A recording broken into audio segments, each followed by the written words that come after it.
Quelle est la différence entre des fonds actifs et passifs? La principale différence réside dans la philosophie de gestion. Pour un gestionnaire de fonds actifs, l'objectif est de battre son benchmark ou indice de référence et donc de générer une performance supérieure à celui-ci. Pour un gestionnaire de fonds passifs, il s'agit tout simplement de suivre son benchmark et donc de dégager un rendement égal à celui-ci. Benchmark, mais que signifie exactement ce terme? Eh bien, le benchmark ou indice est un panier de valeurs qui est pris comme référence.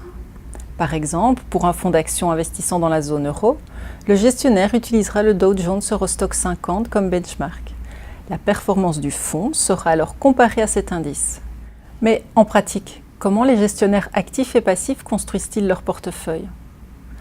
Un gestionnaire actif va construire un portefeuille sur base de ses convictions sur les marchés et choisira les titres qu'il préfère.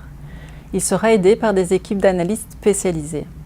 Il n'investira donc pas dans des titres dont les perspectives sont peu favorables.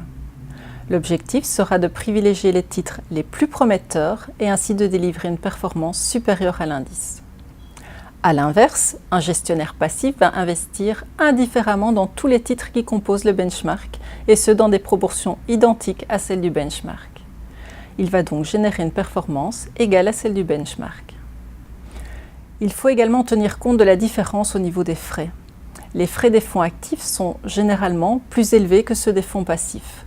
Cela a à voir avec le fait que, comme je l'ai déjà mentionné plus tôt, les fonds actifs offrent des perspectives de rendement supérieures à celles des fonds passifs. Dans tous les cas, le meilleur point de comparaison pour vous, en tant qu'investisseur, est le rendement net de frais et donc ce que vous avez au final dans votre poche.